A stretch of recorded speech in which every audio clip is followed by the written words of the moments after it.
With the new My Lowe's Pro Rewards American Express card, earn 3 points per dollar spent on Lowe's qualifying purchases for the first 6 months after card account opening. Plus, save 5% every day on eligible purchases at Lowe's and earn points on eligible purchases everywhere else Amex is accepted. Card members get more at Lowe's. Subject to credit approval. 5% can't be combined with any other offer. Exclusions and restrictions apply. Points subject to loyalty terms at Lowes.com/terms and credit reward terms at Synchrony.com/MLPRA-terms. Visit Lowes.com/business credit.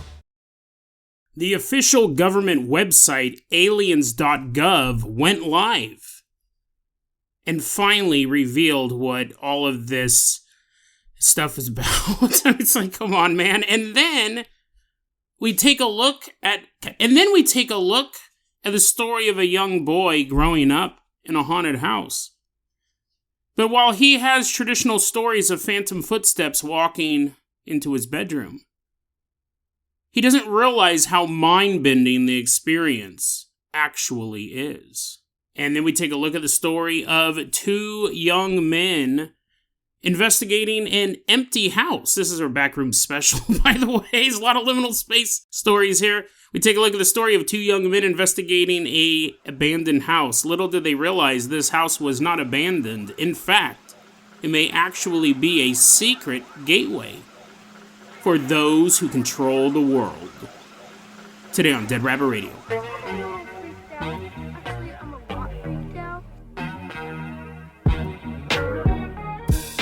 Hey everyone, welcome back to another episode of Dead Rabbit Radio. I'm your host, Jason Carpenter. I'm having a great day. Hope you guys are having a great day too. Hope you guys had an awesome weekend. I did, because I went and saw the Backrooms.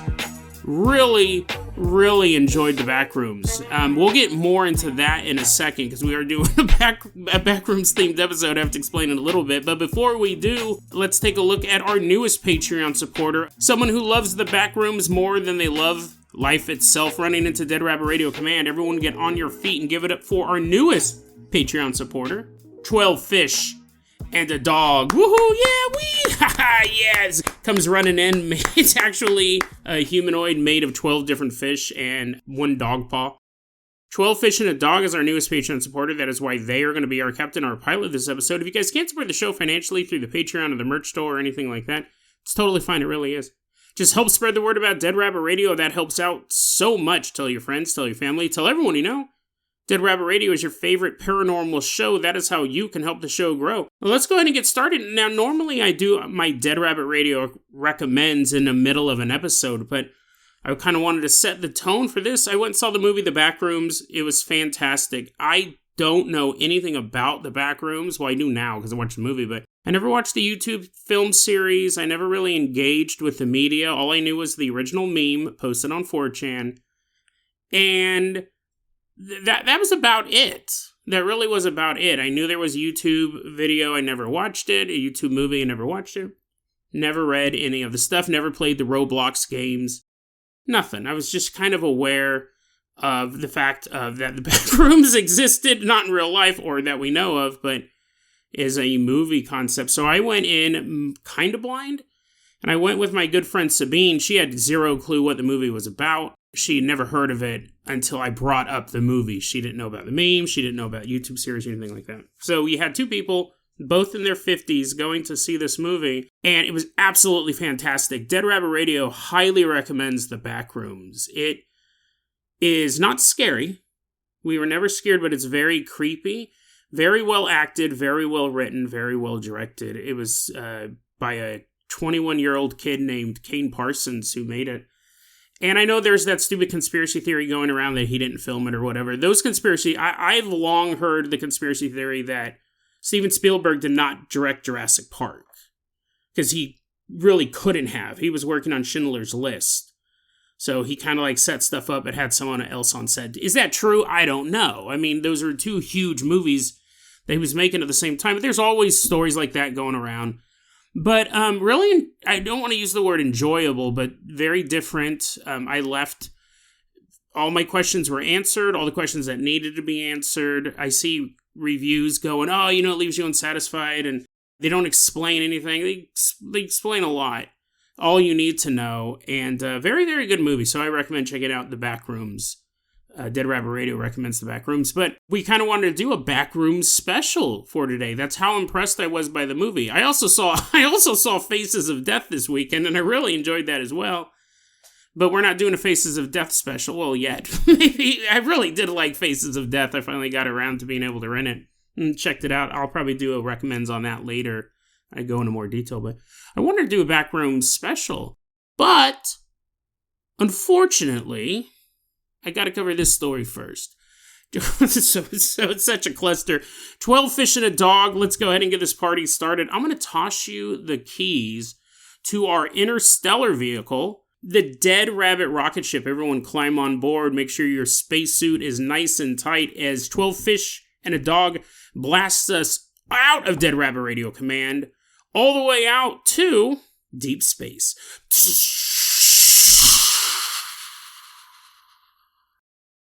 Because we're talking aliens. We're talking aliens before we get to the back rooms. Sorry for my Alex Jones-esque table pound. I'll try to limit that. We talked a lot about this on the show. I think you can tell I'm not enthused to cover this. We talked a lot about on the show the website, the official government website, aliens.gov. And nobody knew why it was set up. Well, we now know now. We know now, unfortunately. But anyways, we covered it a lot on the show, even so much that, there was a theory that the website had some weird security problem and the security certificate would expire on June 12th. That was the same day that Steven Spielberg's new Alien movie Disclosure Day was coming out. We did an episode about that. We talked about it when it first popped up, like what's the government planning on doing it with aliens.gov. This is an official government website. Well, this weekend, it went live. The website aliens.gov, I don't know how much I can read of this, man. I was just like, whatever, bro. But anyway, I gotta cover it, because obviously if I don't, I'm gonna get a ton of email. Hey, did you see the website's up? I was like, yes. So, let me tell you a bit about it. The website is space-themed. You're like, Jason, does this have nothing to do with space aliens? Or you're kind of insinuating that. Yeah, well, yeah, it doesn't. But anyways, the website's... the 2 days before aliens.gov went live, the White House... You're like, Jason, how are you still shocked by these shenanigans? The White House had an official tweet, and the tweet said, soon. And it was a photograph of a helicopter, or not photograph, it was an illustration of a helicopter hovering over a cornfield at night, and there was a crop circle in the cornfield, and the crop circle said loading. And so it was saying that aliens.gov was going to be up soon. So again, what do you think of when you think of crop circles? Space aliens. But anyways, you go to the website now. It's space-themed, it's black, with stars in the background and stuff like that. And then this message is, typed out in front of you on the screen. So you just can't speed read it. You can't speed read it, you can't scroll to the bottom. You have to wait for this whole message to appear. And this is what it said. This is official... let me say this one more time. Official government website. It says, quote, aliens have been walking among us, living in our neighborhoods and interacting with us in our daily lives. You're like, you don't have to read anymore. Oh, well. Aliens have been walking among us, living in our neighborhoods and interacting with us in our daily lives. They've shopped in the same stores, attended the same classes as our children, and lived seemingly normal human existences. This is all... this is none of what I'm saying. This is all quotes. And lived seemingly normal human existences. With one exception, they do not belong here. Millions arrived under the cover of darkness and embedded themselves directly into our society. Countless presidents, congressmen, and senior officials knew exactly what was happening. Instead of protecting American citizens, they chose to cover it up and even accelerate the invasion until one man finally had the courage to tell the truth. Bold, unapologetic, unafraid, President Trump was the first to call out the real danger aliens pose to every American family, every community, and the future of our nation. The truth is no longer out there. It is right here, right now.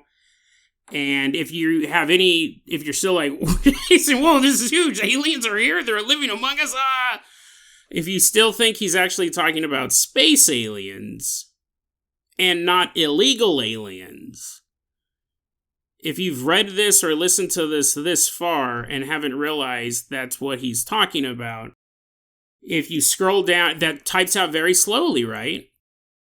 And by the time you get to the end of it, you may still be confused. I mean, to be fair, it's on a space-themed website. If you're still confused that he's actually talking about the reptilians or the Greys or the Aryans, who are those guys called? What are they called again? The whites, the tall whites. Probably not the best term to be using for this story. That's why I'm really trying to remember their space name. But anyways, so you scroll down after this, you wait for this whole message to type out, you scroll down and there's a arrest map where it shows where all the ICE raids or local law enforcement or other federal agencies have been arresting illegal aliens. So that's what aliens.gov was about. I don't know. I know you're probably trying to ask me a question, and I wish I could answer them. I don't have any of the answers. I don't know why they did it like this.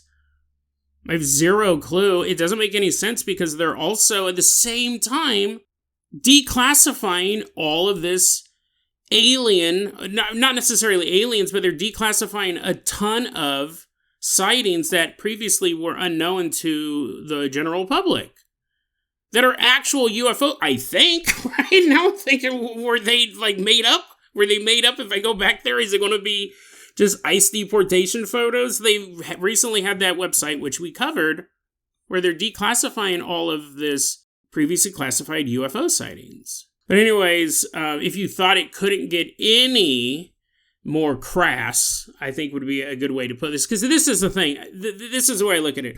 Wherever you feel, however you feel about undocumented workers, however you feel about that whole situation, whether you are for it or against it, whether you are pro-ICE or anti-ICE, it's a serious issue. Wherever you stand on the issue, it's a serious issue. And so is, to me and to millions of other people, so is alien disclosure. So is this idea of what is in our skies. They're both serious issues. And it makes both, it's a very frivolous way to talk about both of them, is the way that I'm taking this, right? But anyways, crass is probably the best way to put it. So anyways, just when you thought it couldn't get more crass, it said there's this other, you can stop reading now. We get the, well, no, because I do have to finish reading it, because it gets worse. Honestly, it gets worse. If you keep scrolling down, this is an actual quote from this website. If you've witnessed an alien abduction, don't be alarmed. The alien is in good hands. We will take care of it and return it safely to its place of origin. Again, listen, man, I don't want to get political. I know people all across the aisle on this particular issue. And no one has ever referred to illegal immigrants, undocumented workers, whatever term you want to use. And I've never heard anyone call them its. No one's ever referred to them as an it. It's like, bro. I get it because they're sticking with the alien theme, but dude, you shouldn't have done the alien theme in the first place. But talk about, again, dehumanizing. I know people who are 100% like, nope, ICE is totally fine, shut the border, no one gets in, and they would never refer to undocumented workers as its. Now, I'm not saying nobody does, right? Some people do, but in my experience, I've met people all over the aisle on this, and I've never heard anyone use that term. It's the definition of dehumanizing. You're making them not a human. You're calling them an it. Or in this case, you're calling them an alien, which I understand, right? The term alien means not from here. The original term was illegal alien. And even before that, they had the Alien Act. And it's because it was people who weren't from America. We have these laws. I understand what they're going for. But they're capitalizing the A in alien, which I don't know if that makes it worse or not. You're like, no, grammatically, that's how you do it. Okay. I don't know. But, and then, yeah, it continues on. And this is the very end, just in case you still don't get it. It finally says, they weren't little green men. These quote-unquote aliens, they're quote-unquote, these quote-unquote aliens are the millions of illegals who invaded our country under the cover of darkness. President Trump told the truth. The cover-up is over. Secure the border. Deport them all. Again, I'm not saying that. Your boss walks in, he's like, what podcast are you listening to? What is going on? Everyone's all turning the volume down during the segment. How lame, how frustrating. And you could, listen, man, you could be like, Jason, why are you shocked? I mean, I guess shocked's not the right word. President Trump recently posted a photo on his, it's Truth Social or whatever, of him walking next to a surprisingly fit gray alien. He posted a photo. I mean, it's not a... Wow, Jason, wow, this is amazing. It wasn't a photo. It was like an AI-generated thing. And people go, why is the alien so ripped? Whoever made this image is probably Trump.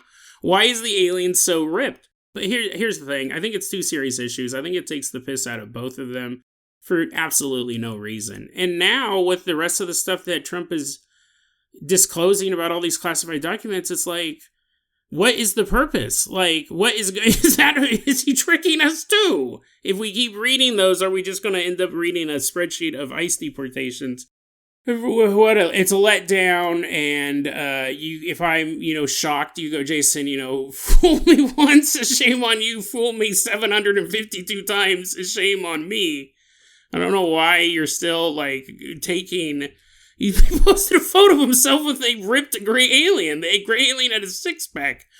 Obviously, they're not taking this stuff too seriously. Man, listen, I don't know. Maybe I am an optimist in the end, and I thought, who knows what aliens.gov will have. I honestly, if you told me, it's just going to be talking about illegal aliens, I'd go, well, probably not.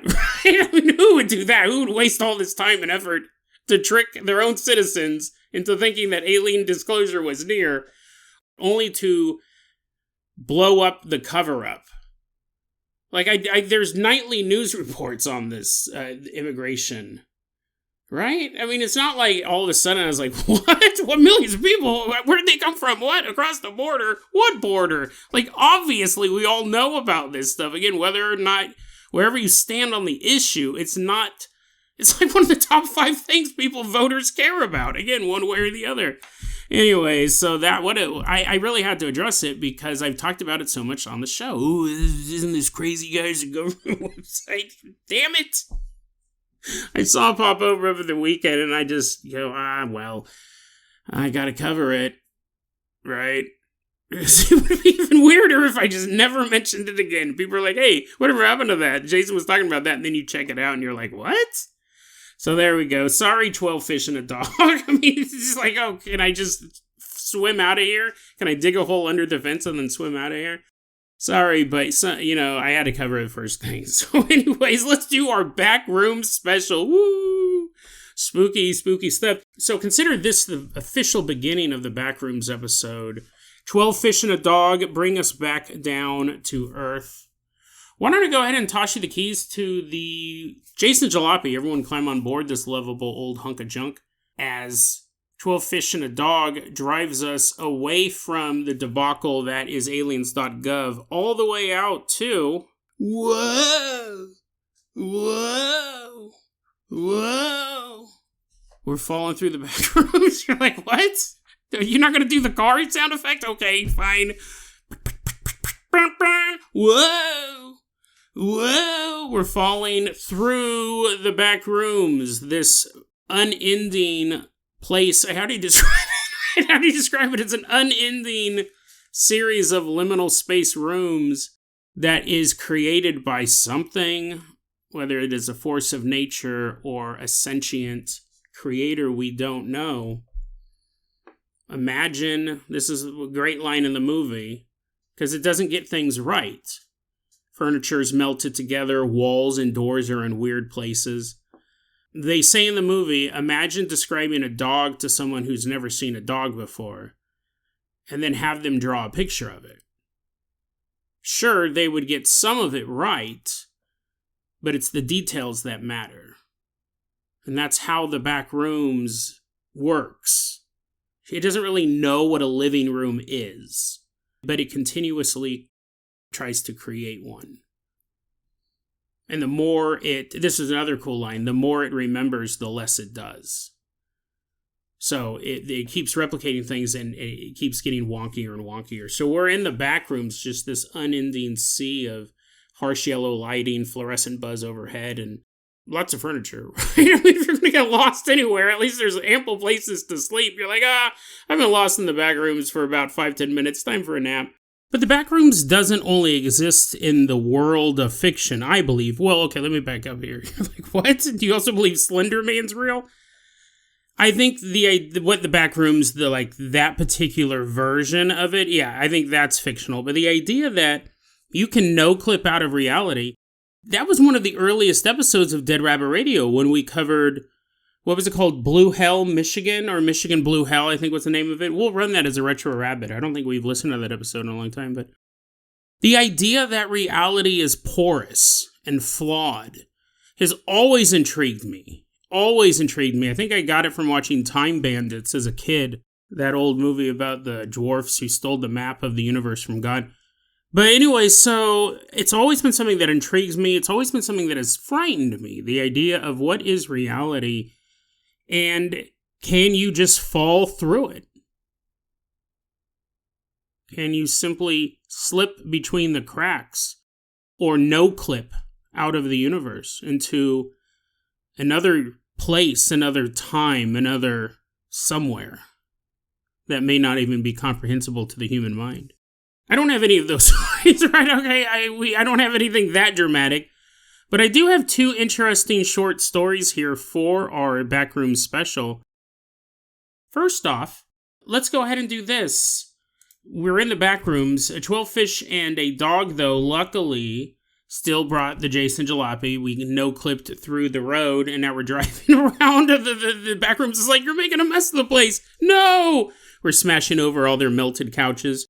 We're trying to find our way to the home. Actually, this is kind of confusing because I'm like, are we in the Backrooms or are we visiting these people? Let's get out of the Backrooms. We're back onto the back streets of the world. 12-fish and the dog is driving us around. We're going to the home of, I was going to say the home of a young boy, but that's not actually correct. Kind of it is. We're going to the home of a young boy's grandparents, and he lives with them. So is it his home? Is it his home? Oh, the madness, if you even begin to comprehend. Whose home is it? Is it his grandparents? Is it his? Oh, please, Cthulhu, get out of my head. We're headed to the house of Omar. That's not his real name, but he posted this online. Omar said when he was 11 years old, he lived with his grandparents.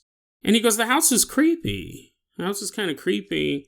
One time I was sleeping in bed and I heard the sound of someone walking through the house.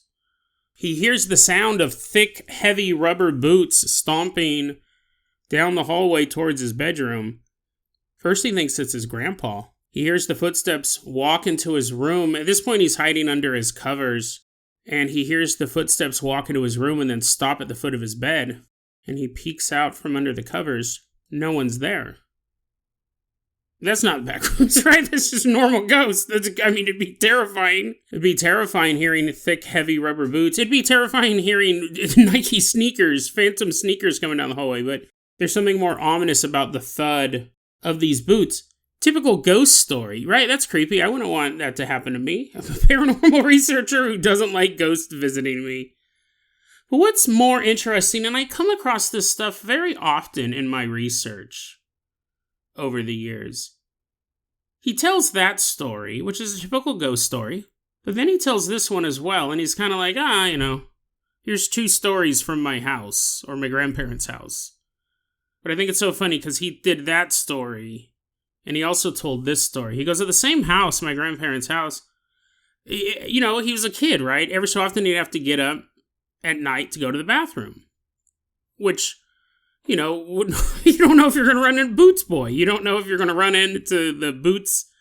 You don't know, right? So you'd be scared. But he goes, I'd get up to go to the bathroom. And it was a kind of a creepy house overall, which would make sense. But he goes, I'd have to get up to go to the bathroom. And when I'd leave my room and walk down the hallway, he didn't even start walking. When he walked out of his room, he'd look down the hallway, and the hallway seemed bigger at night than it was during the day. But he has to pee, right? It's like, well, that's weird. Why does the hallway look so long? And he's like, I gotta go pee. The bathroom's fading away off into the distance. He's all, no. He sees it, he perceives it, but he's not really, he's curious about it, but he has more pressing matters pressing against his bladder. He goes to the bathroom, he goes back to his bedroom. He does this, every so often when he has to pee at night. It's not always late at night, it's just at night, he says. But he keeps noticing that the hallway is longer or it seems to be longer at night than it is during the day. And he goes, maybe it has something to do with, it's like some sort of optical illusion. That's the only thing he can really think of. But one night, curiosity got the most of him. So one day, though, curiosity got the most of him. And he goes, you know what? I really got to figure out if that is an optical illusion, what actually is going on in the hallway.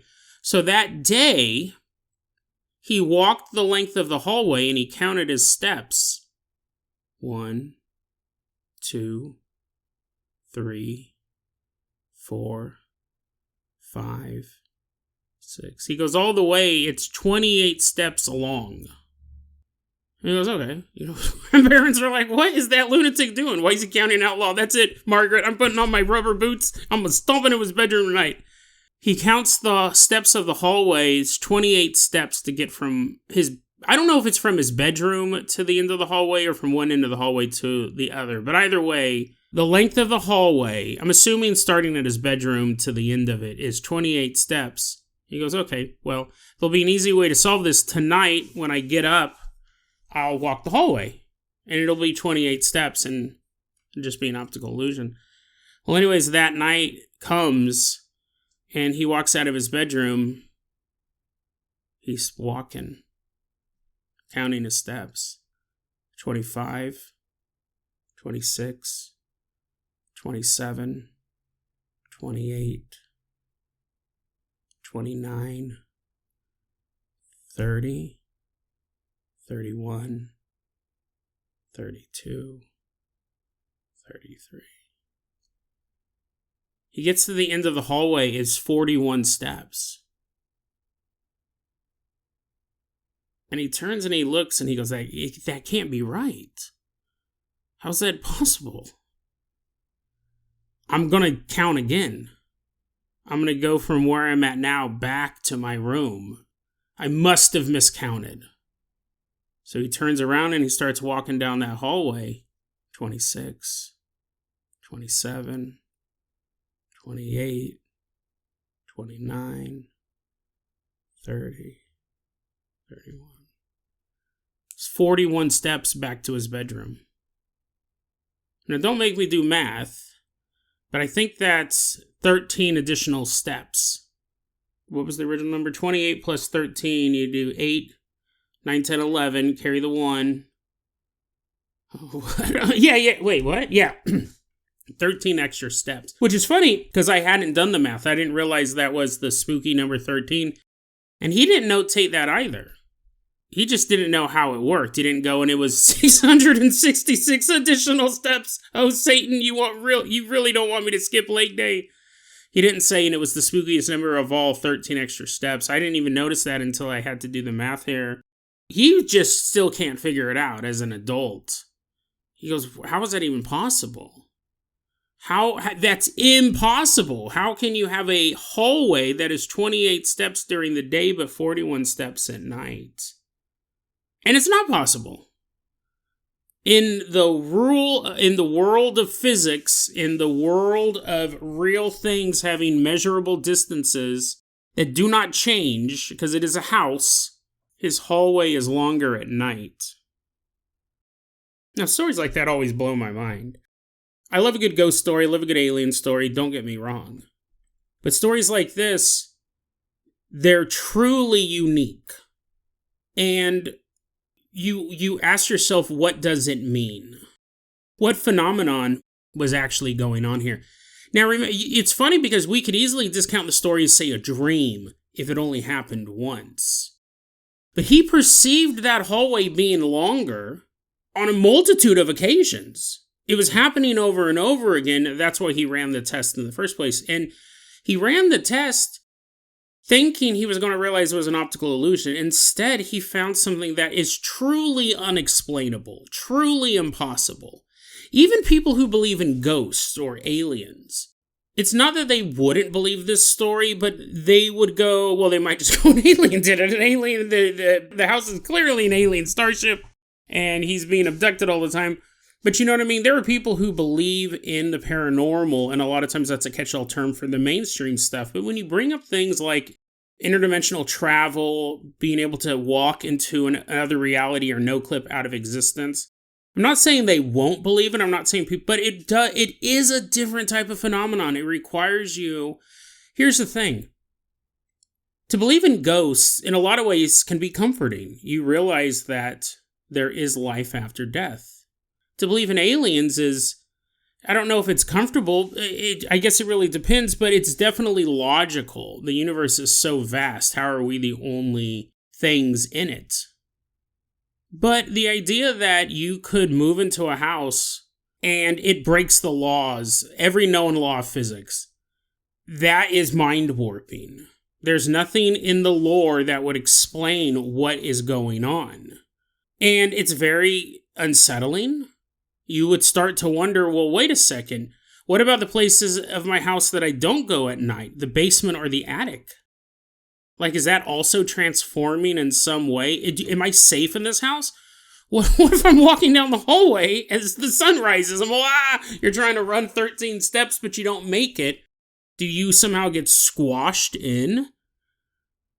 I mean, it's not comfortable. In fact, it actually makes you uncomfortable. Imagine if you lived in a house where every 100th or 1000th time you opened your cupboard, there was a chance it was a gateway somewhere.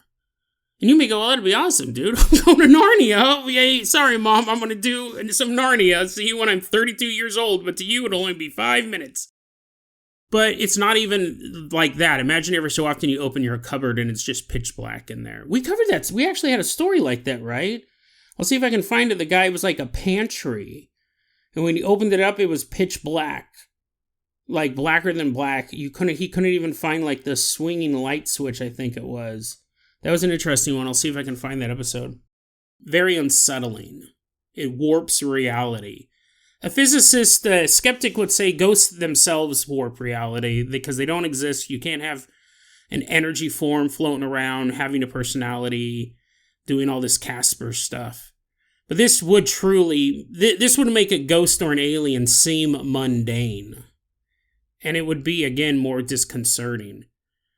And again, it's funny, like I said in the beginning, I come across this all the time. He told this story, he posted this story first, and then he added after this story, he goes, how did he say, how did he transition? Oh, quote, and that wasn't the only weird thing that happened in that house. I've always had the habit of sleeping with my head under the covers. I've done it since I was a kid. And he talks about that story about the heavy rubber boots. It's like, bro, these are two totally different stories. I mean, I get it. It's a weird house. But one of them is a one-of-a-kind experience. Ghostly footsteps coming down the hallway, while scary, is, in the world of the paranormal, common. I see this happen all the time. People will post 2 or 3 things. They'll talk about growing up in a haunted house, and they'll mention weird voices or seeing a double of their mother walking through the house, or every so often they come home and their door's unlocked. And then they'll go, oh yeah, also by the way, and they'll tell a story that I've never read. In 40 years of paranormal research, I've never heard of anything like it. It happens from time to time, and it always strikes me as odd because a layperson doesn't understand that story they are talking about there is 1 in a million. Because they're just like, oh, it's all kind of lumped together. It was a creepy house. But no, there's something about that story, something about this story. The fact that he could measure it, and it was 13 extra steps, there's something wrong in the house. And that is, you do have to ask yourself what happens if you're walking. I made a joke earlier, but what if you are walking down the hallway when the time resets and the hallway shortens? What would happen to you? I didn't think about that when I was first reading it until I was presenting it to you guys. I go, oh, that'd be kind of creepy. 12 fish and a dog. Let's go ahead and keep the Backrooms party going on. I'm going to go ahead and toss you the keys to the world-famous Carpenter Copter. We are leaving behind Omar's house. Why don't you fly us all the way out to Canada?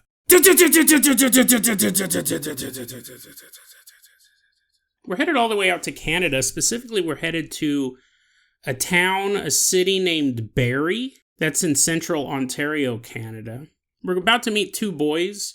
We don't have the real names. We're going to call the narrator, the guy who posted the story, Jack, and his friend Phil. They're both around 10 years old when this story takes place. Now, Jack lived on this street in Barrie, and across the street is where Phil lived. It would be an awesome place, you know, kids. You got your best friend next door. Hey, Mom, can I go see Phil? Jack, you need to do your homework. Just kidding, Mom. I can see him out the window. He's right across the street, right? What are you doing this week? Oh, I'm going to go hang out with Phil. You know, it'd be kind of cool. Sleepovers. You guys just stand on your lawn and yell across the street. You don't even have to pack up. Anyways, though, this dream situation ended because Phil moved. Phil moved out from across the street. Now, he's still in the neighborhood, so they still get to hang out, but it's no longer like, yo, bro, let's chill, Phil. You got it, Jack. He's all trying to think of, like, something cool that rhymes with Jack. He's like, I don't know. I can't think of anything. Oh, yeah, I got a blackjack, and it's you and me. Diamonds? He's like, what? He's like, what would be your fun? You don't know Jack. I do. He's my best friend. And they're like, Phil, just stop. Just go over and say hello. It's sad that your name rhymes with more stuff than his. I, for one, am getting my fill of Phil. Phil's dad says, he's like, oh man, you're tired of me? Yeah, I am tired of you. Also, quit screaming across the lawn. Just go over there and spend the night at his house. Phil moves away. And terrible jokes. I don't know how much of that will remain in editing, but Phil moves away, but he's still in the neighborhood. And so Jack and Phil, they still hang out, but not as often. Well, one day Jack is at home. And he's sitting there and he's looking across the street. He sees Phil's house right there. It's been abandoned. They moved out, right? They got all their stuff. They moved out. No one's purchased it yet. It's just, abandoned's probably not the right word. Vacant. Vacant house. Not like it's been sitting on the lot for 100 years. It's all covered in mold. It's just a house that's empty. One day Jack's sitting there and he sees something suspicious. He sees across the street of Phil's house a man wearing a suit, like a three-piece suit, and glasses, walking around Phil's property. And not like walking up the pathway to knock on the door or anything like that. He's actually he's almost like sneaking around the exterior of the house. So Jack's curious. He's watching this dude. He's like, who's that? I don't recognize him. What's he doing at Phil's place? And that's when he sees the man in the suit, walk around and is just kind of looking. He walks up to a window and then breaks it. Now, this is in the middle of the day. It's kind of odd to do a break and enter in the middle of the day. Actually, that's when a lot of people do it because the people at home are generally at work. But the bigger question, there's nothing to steal. The house is cleaned out. There's nothing in there. Who's breaking into this house? Why is a guy in a business suit breaking into a house? And also, someone's breaking into a house. This is all really fascinating stuff for a 10-year-old boy to see. He watches this man in the suit break a window and then crawl inside. I don't know where his parents were in this situation. I don't know if he was home alone or something like that, or maybe they were and Jack had a better idea, a more dangerous idea, but he is a 10-year-old boy. He doesn't go and get an adult. He doesn't call 911. He actually runs to find Phil. He runs to Phil's new house. Phil, you won't believe it, dude. Some guy just broke into your old house. What? Yeah, dude, I was watching some guy in a business suit and glasses. He smashed a window and he went into your house, your old house. Phil's like, well, why would anyone do that? There's nothing in there. I don't know, Phil. Let's figure it out. Let's Goonie this. Dad's all, wait, what? What was that last part? He sees Jack and his son run out of the house. He's like, I hope they were talking about Goonie the movie, I'm really just going to hope that's what they're running off to do. He's like, oh, I got to stop paying attention to internet slang. Jack and Phil run back to Phil's old house, and they sneak up to one of the windows and they look inside. Now, the house was empty. Phil's family took everything out of the house. But when they look inside the house now, there is a TV there. And Phil and Jack look at each other and they're like, what?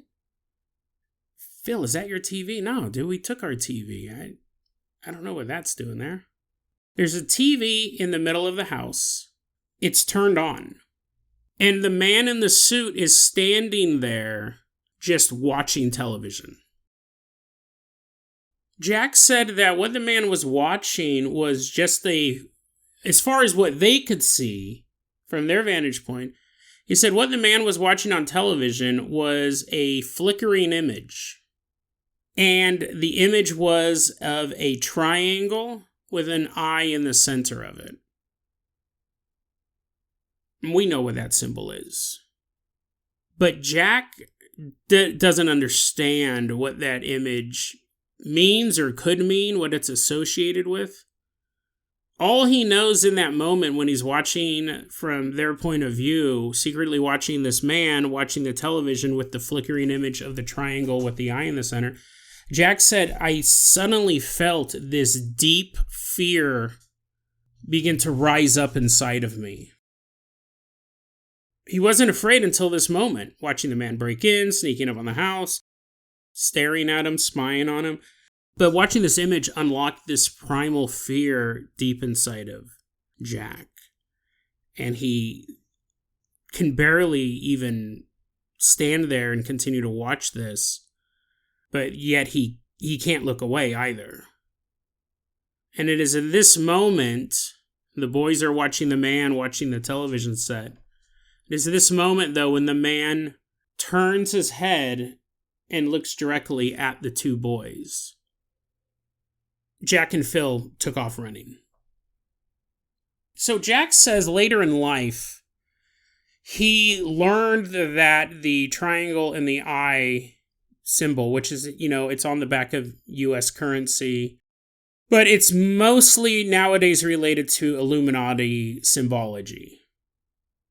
The all-seeing eye. And so as he learned that later, and he goes, that really kind of shook him, because that opens up a whole other host of questions about what was going on there. Was this guy somehow a member of the Illuminati?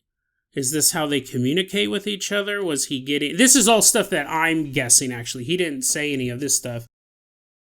So let me back up and finish the story. But anyways, he goes, later in life, he learned that that symbol is nowadays most often associated with the Illuminati. He also said later in life, this wasn't when he was a kid, but later in life, he started to feel like he was being followed. He said, quote, even years later, the memory comes back randomly, and I can't shake how surreal and unsettling it was. I've always wondered what was really going on in that empty house. Why was the TV there, and why was the man staring at it? Unquote. But then he also says that he describes this story as, quote, a memory from years ago just randomly came back to me and I can't stop thinking about it. That's how he titled the post when he put this online. A memory from years ago just randomly came back to me and I can't stop thinking about it. So there's two ways we can look at this story. There's this is really interesting because on the one hand, let's call it what it might be. This could easily be mental illness. This could be a retrograde hallucination, which I don't know if that's the right terminology. I found out about it while doing the show. That's one of the most terrifying things in the world. People with severe mental illness can remember a false past. They can have memories that never happened. And what makes it terrifying is it can involve you. You could just be going about your life and there's a woman who lives in your area who all of a sudden...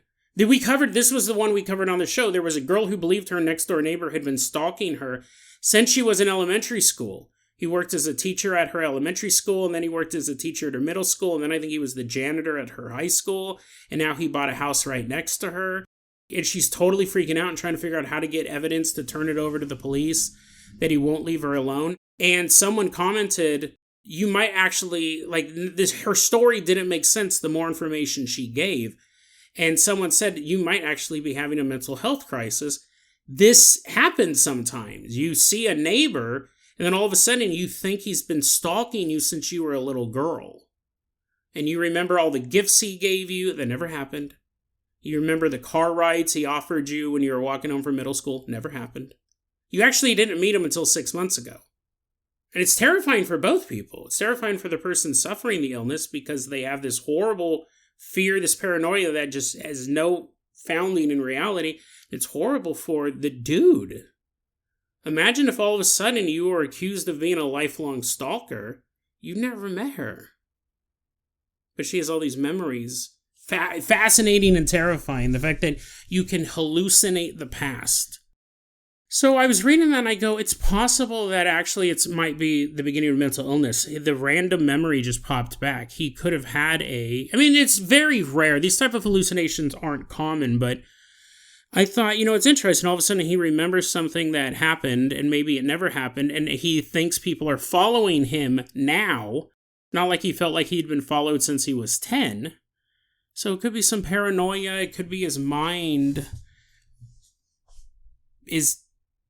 he's mentally ill. His mind is sick. I know that's not the right word, but he's sick. And, it's a mental health crisis. It's totally possible. But in the world of the paranormal, the world of conspiracy theory, this is 100% how the Illuminati would operate. I don't necessarily like using that term. I think it's a catch-all term for many groups in the world that are trying to conquer the planet and reshape it in their vision. I don't think there's one true Illuminati. I think there's dozens, if not hundreds, of groups vying for control. And I think some probably do call themselves the Illuminati, but the symbology, though, I think would remain the same. There is power in symbols. Whether or not you called yourself the Illuminati, or you called yourself the 13 Families, or you called yourself some other name, symbols themselves predate language. I do believe that there are symbols that are very, very powerful that will be around if all of a sudden there was a asteroid wiped out 90%, 99% of humanity, and then we survived and rebuild and flourish. We would see a cross again pop up. We would see a swastika. We would see the all-seeing eye. We would see these symbols appear again because I think the symbols themselves are powerful. How and what way? What are they connected to? Where do they get their power from? I don't know. But I think that there are, and those are just the three that popped in my head. There are many more symbols like that. But I think that symbols are powerful. They are a way to communicate with no language, which is how humanity has existed before words and then definitely before writing. You can make these symbols. So whether or not it's the true Illuminati or what we think is the one single group, I think you would still use the symbol.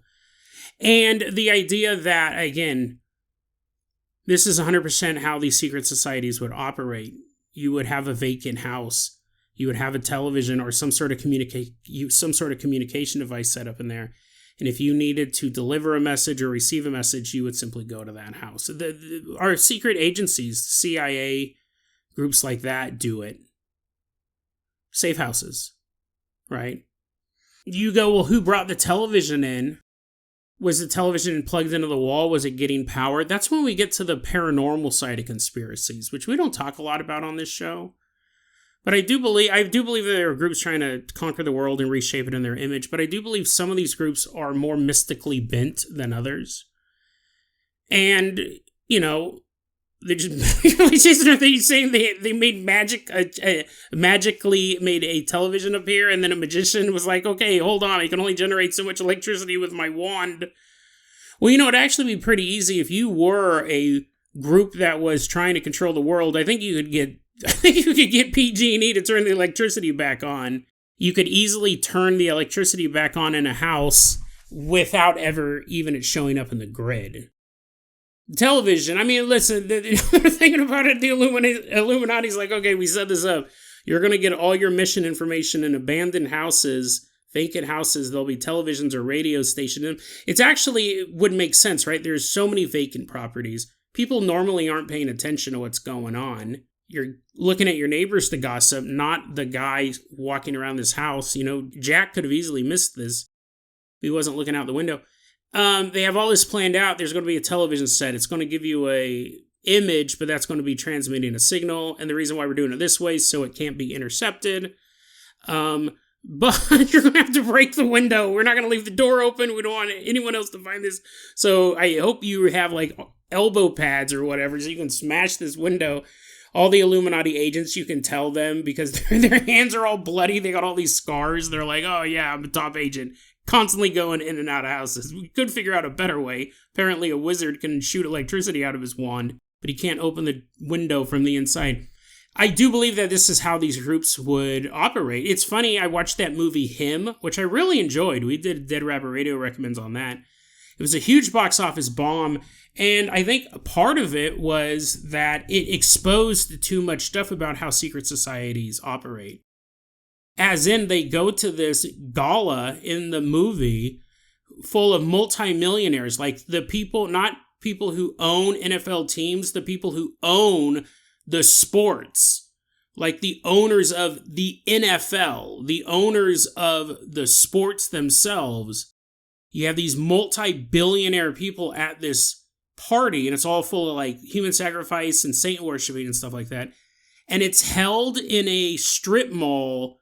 It's like a DMV office in a strip mall way outside of Los Angeles.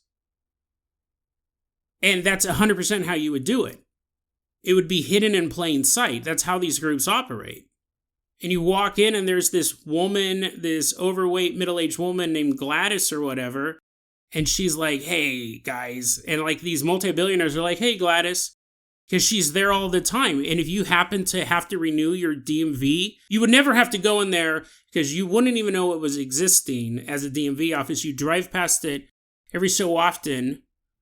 You wouldn't pay any mind to it. But if you did happen to wander in there for one day, or for one reason or another during operating hours, you would find Gladys sitting there. Sorry, hun, this DMV office isn't the one you're looking for. Yeah, see your paperwork. You're supposed to go to the one down on Sunset. It looks like a totally normal place. That is how these groups operate. Organized crime does it, right? They have a reputable restaurant. It's full of patrons, while in the back people are getting chopped up. Ping pong pizza, common ping pong pizza, Pizzagate. I mean, listen, it goes deep. No, we know groups do operate like this. It's just a more exaggerated version when we talk about Illuminati type groups. But what's the Illuminati, these groups, they are vying for national or international control. The local mafia is vying for local control or regional control. And they have all these same setups. Codes, hidden symbols, gangs tagging things that to just a passerby it looks random imagery. But to someone who knows, that tells the story a new gang came in this area and kicked out the old gang. You can tell it from the graffiti. To everyone else, it just looks like scribbles. But if you know the code, it tells you, uh-oh, I was a member of that old gang. I went on vacation, and I'm coming back to town. Oh, no, I can't drive through this neighborhood. It's the neighborhood I grew up in. I can't come back here. So, yeah, I could totally see this thing happening for real. But it could also be mental illness. The reason why I wanted to include it on the Backrooms Special, because it is that idea of a seemingly normal house. It totally looks normal. You wouldn't think anything of it. And the people who did end up moving into that house, they would move in, there'd be no television set. There probably wouldn't even be a broken window. You'd have no idea what happened there. It's a normal house. But in fact, a member of a secret society that's trying to conquer the world used your living room to communicate with his superiors.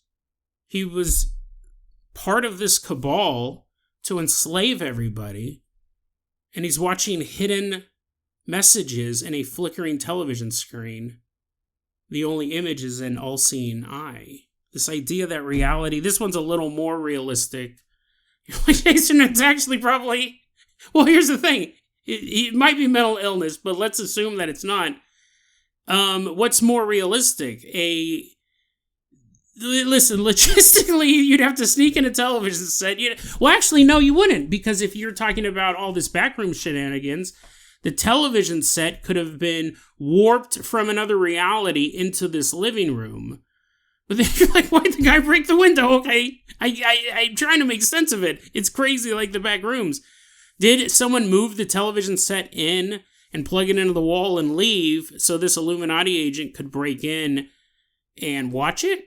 Or was this all some sort of weird metaphysical setup? The television was sent in through a portal from Illuminati HQ. There's a power strip and it's just leading into nowhere.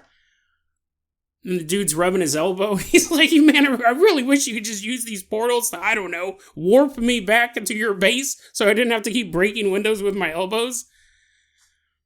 This idea that somehow or another reality is shifted here. It could be a metaphysical, magical shift, or it could just be the idea that a empty living room for one moment in time in between families became a meeting place between the Illuminati and one of their agents. And then as soon as it started, it ended. The man left. The television was removed, either by rent-to-own employees picking it up or a wizard, right? One of the two. And then it just was a living room again. An empty living room waiting for another family to move in. None the wiser of what actually happened there. This idea of liminal space holding secrets that we will never know or weren't meant to ever find out. DeadRabbitRadio@gmail.com is going to be our email address. You can also hit us up at Facebook.com/DeadRabbitRadio. TikTok is @DeadRabbitRadio. Dead Rabbit Radio is the daily paranormal, conspiracy, and true crime podcast. You don't have to listen to it every day, but I'm so glad you listened to it today. Have a great one, guys.